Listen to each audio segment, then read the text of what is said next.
Senator Sarah Hanson-Young joins us now from Canberra. Senator, good morning. Good morning. Thanks for having me. Well, you didn't convince your colleagues to vote against it, but was it still worth it?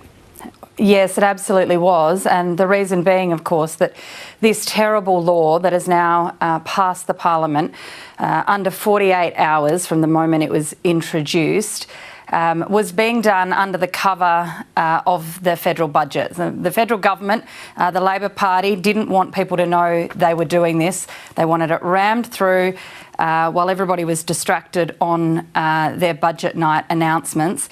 So, you know, we've at least put the spotlight on what's happened. But this is really bad.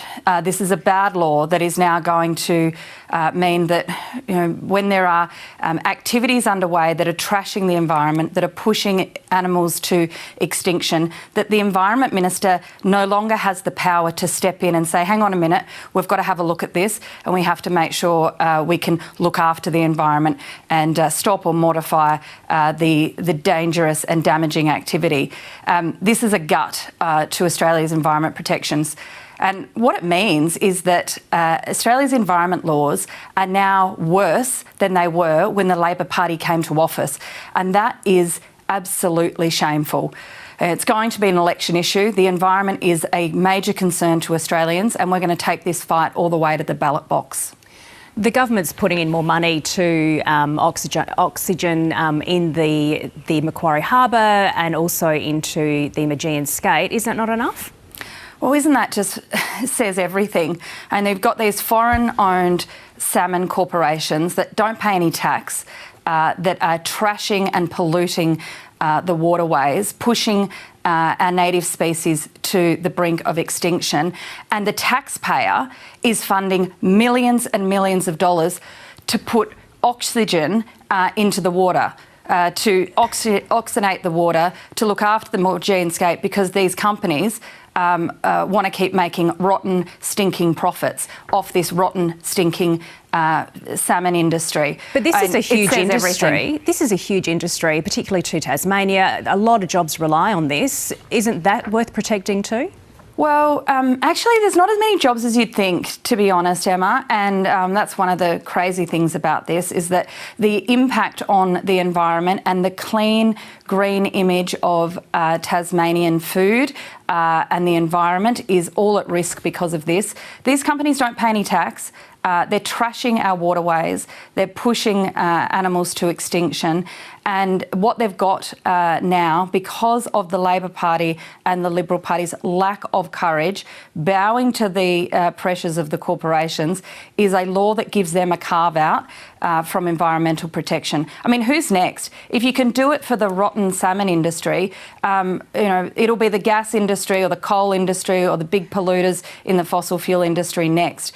And this is all happening while there has been a die-off of salmon in some of these pens that has meant rotten fish and guts washing up on the beaches in Tasmania. I mean, Tasmanians are grossed out by this. They're sick of this pollution and they want their state to be kept clean. Senator, there are a lot of other jobs, particularly in regional Tasmania, that are connected to the salmon industry. The Tasmanian Environment Department says it's some thousands of jobs that are connected. So I guess it does have a knock-on effect.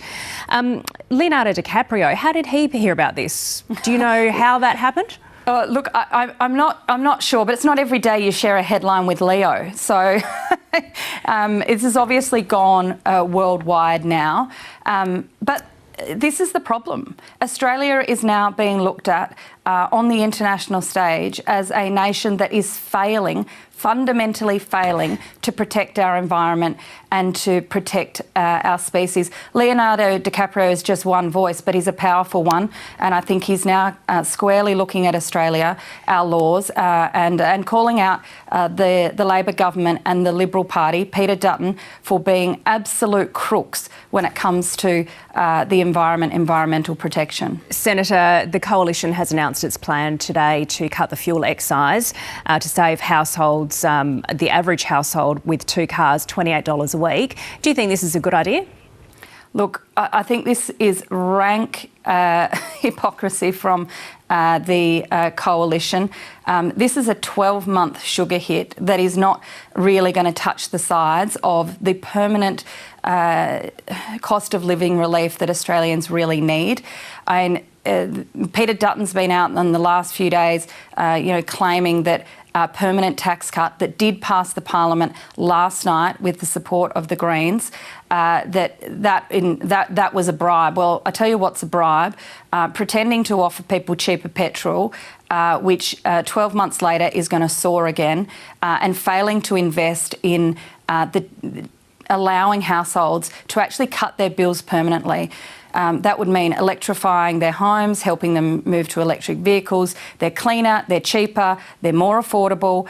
But of course, the other issue here, Emma, is both sides, both Labor and Liberal, are really failing to do the big things that are needed in this cost of living crisis. If we were taxing the big corporations, 1 in 3 companies that don't pay tax in this country, some of the biggest corporations in the nation, if we tax them properly, we'd have enough money to make sure people could go to the dentist for free, that they could bring out their Medicare card when they go to the dentist or the doctor and make sure it is all covered, as opposed to having to pull out your credit card and rack up debt just to get health cover.